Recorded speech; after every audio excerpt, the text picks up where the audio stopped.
Welcome everyone. So today is a budget day, and everybody was expecting that today's budget. And I'm just going to say top five things which will affect you in a different way. And already you have got so many SMSs and WhatsApp forwards by now. So which will affect you directly? I'm just going to say in a short thing, in a short video, right? So before I begin, please click the subscriber button so you get unlimited wealth in your life. By the way, because I'm just going to share about interesting stuff on money related things.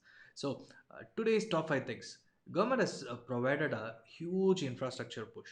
So each and everything they said they are going to give in lakhs and lakhs and lakhs and lakhs of crores of money. What it means is that there will be lots of infrastructure projects which are going to come up in the next couple of years and which is going to start in this financial year. And once infrastructure is starting up, it means that infrastructure and real estate is the biggest job providers in the country. So if that is being done, automatically the job will get created, and slowly people will get money in their hands. So this is the idea behind giving infrastructure.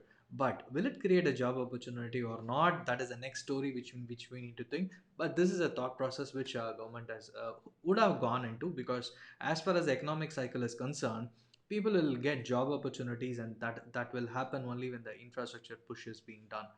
And the next second thing is the deficit.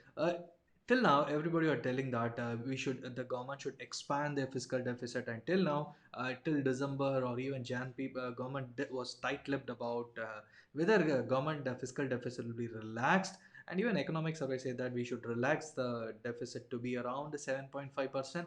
And today government said that we are our current deficit for the last financial year, for this financial year, is around 9.5, which means that it's already expanded, and they are going for expansionary motion, expansionary fiscal deficit in the even in the coming years.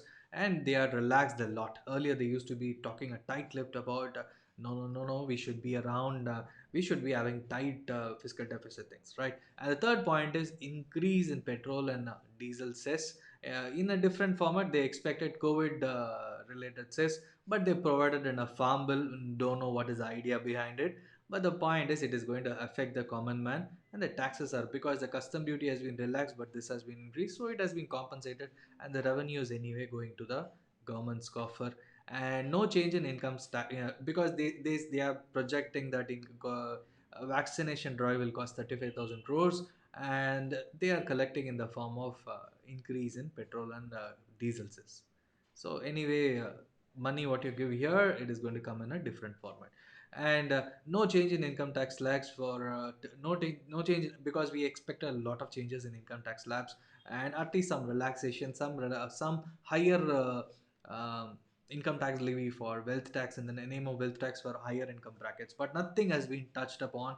And one more relaxation is that if you are more than 75 years old, or if your parents are more than 75 years old, you will be getting you don't need to file income tax. That is a huge relaxation which government is giving.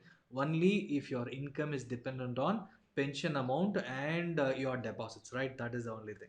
And finally, the last fifth point is interest on capital gains. Banks earlier, my dad used to put accounts at different in amount in different banks, thinking that in one bank some smaller amount will be there, and while filing taxes alone, one bank will be there. And even now I have a few people telling that this bank is only for filing taxes, I don't need to show it up.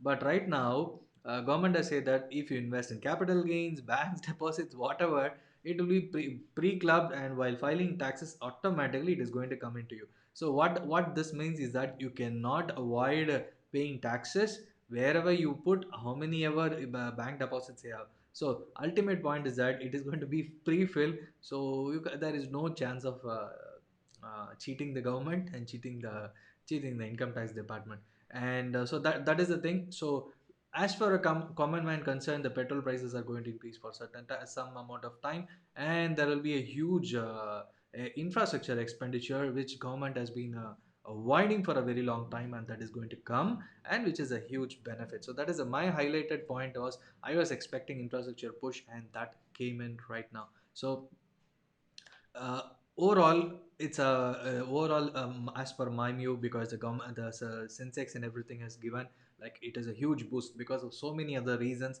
Because banks were given relaxation in the form of NPAs, they can transfer it to the separate organization, classifying it as a bad bank. There will be a bad bank which will have the bank itself is bad, so all the bad NPAs will be put into it. But anyway, nobody is worried about that. But bank is going to be good. If recapitalization money is going to come into PSUs and all these things, it will do good. And PSUs will be privatized. Public sector units and public sector banks will be mostly privatized. That is what is coming from the news signaling. And all the railways will be put on sale. Railway dead assets will be put on sale. So as far as possible, government wants to mop up money this financial year, and hopefully they are successful because everything depends upon this budget, but this thing. Hopefully, let's see if it will have a positive impact on the going forward. And some relaxations were given for MSMEs and other stuff. We need to see whether it will have a real impact on the ground, because still now there was no impact and credit flow was not there inside the system. So from top, money was not coming into the bottom unorganized sectors. So let's see whether it is going to happen, and everybody needs to file the GSTs and all these stuff. So hopefully this budget is going to be productive for the common man as well as for the unorganized MSMEs. So because they are the backbone, and they were expecting a lot of things. Let's hope in a detailed review in the coming days. So that's it from me. So if you have any comments on that, please post your comments so that we can discuss on it, because this is just my perspective, what I feel about the budget. So what is your feel, what is your expectations? If you have anything, please share it, and please share this video with your friends. If you find this is interesting, a common top 5 things for a common man to know, please kindly share it. Thank you so much.